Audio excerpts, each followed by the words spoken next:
Ladies and gentlemen, happy Sabbath and welcome to Gachagua TV, the tallest man in Black Africa.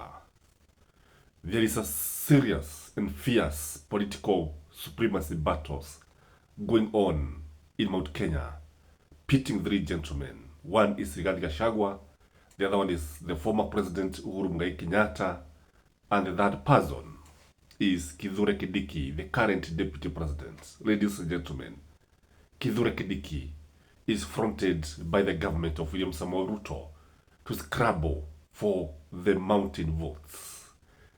Rigathi Gachagua is there struggling to establish his party, his vehicle that will take him to the 2027 negotiation table. And there is the Jubilee led by Uhuru Kenyatta and fronted by Jeremiah Kioni. And the question that I would like us here to address, what is the cause of these supremacy battles? Why are they focused on competing in Mount Kenya?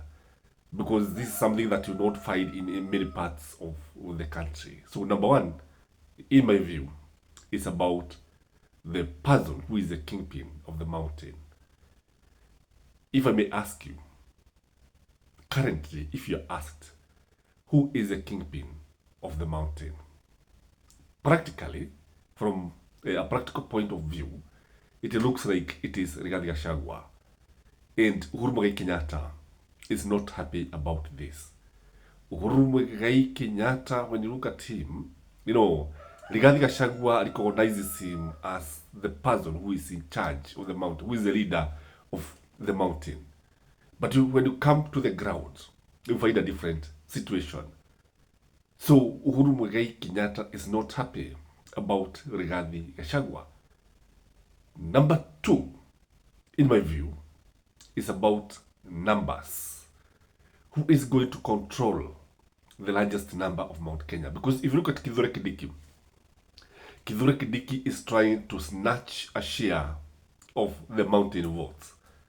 William Samoei Ruto has been sponsoring Kithure Kindiki to hold meetings in Karen. Karen has turned out to be the venue of meeting the people of Mount Kenya. And the person who is meeting them is Kithure Kindiki, trying to appeal to them to support him. And I think this is a wrong move if you ask me, because Kithure Kindiki needs to go to the ground. He doesn't need to actually have meeting in the garden, because this is where people make mistakes. And Uhuru Kenyatta made that mistake in 2027. Instead of hitting the ground, he would meet people in various hotels, in state lodges, and it was wrong in my view. And Kindiki is repeating the same mistake. But when you look at Rigathi Gachagua currently seems to be controlling the numbers. This is because Uhuru Kenyatta is not coming out.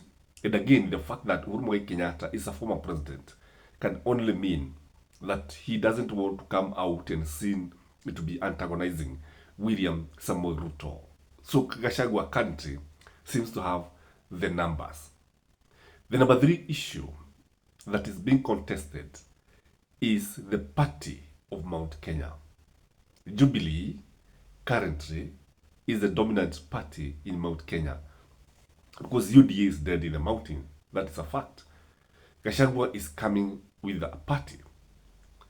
And when you look at it, this party is the one that will be used by aspirants, the candidates who want to go to parliament, who want to go to the National Assembly and the Senate, the county assemblies, the governors. And this is something that is not sitting pretty, especially with Uhuru Kenyatta. Uhuru Kenyatta is actually for Jubilee. And if you look at Jubilee has been trying to come out strongly, moving from one constituency to the other. And Gachagua is expected to name the Peace Party. And we look at it here, ladies and gentlemen, you realize that the party that is going to name is likely to send Jubilee into the oblivion.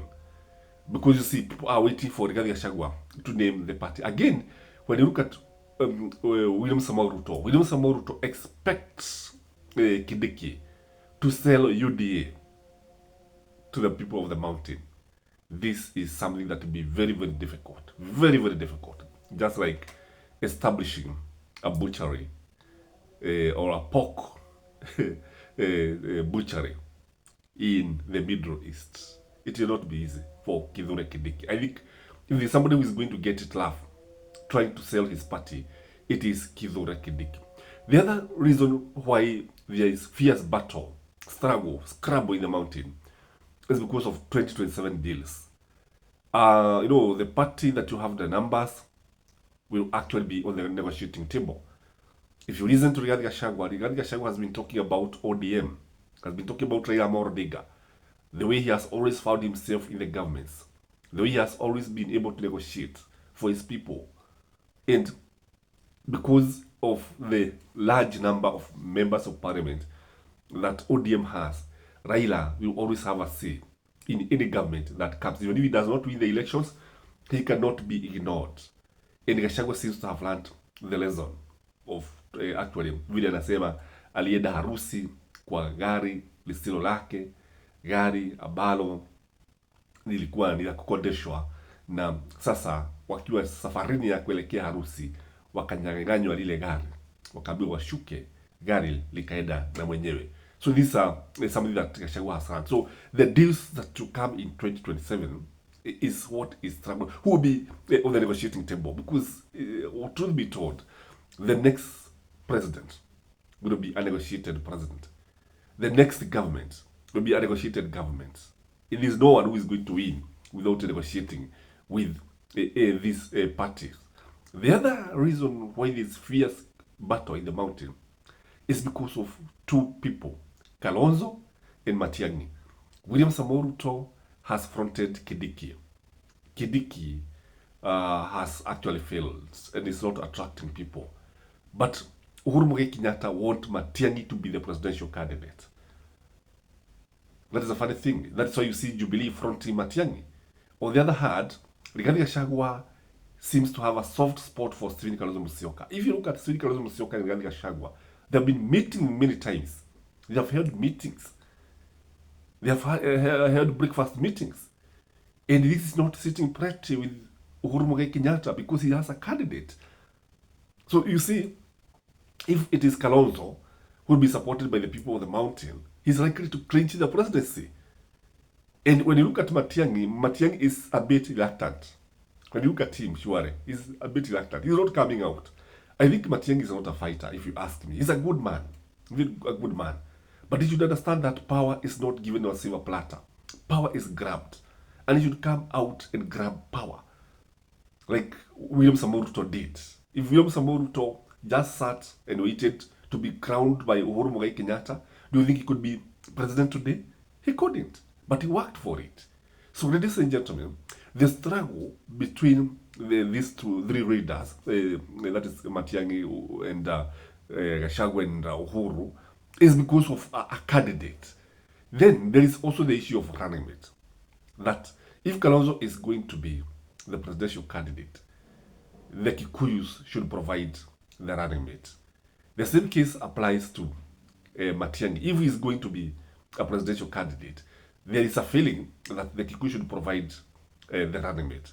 However, there is an agreement among the three leaders that time is not ripe for a Kikuyu president. Time is not ripe to have is it the fifth or the fourth Kikuyu president. And they feel that it is now the time to support a different candidate.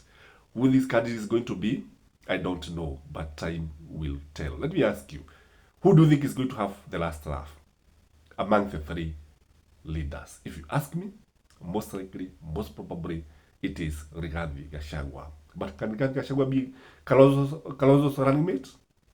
What do you think? I doubt. I strongly doubt. Can he be Matiang'i's running mate? I also doubt. Can Kindiki win the hearts?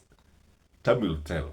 A day in politics is just too long. Have a blessed weekend. Till next time. Bye-bye.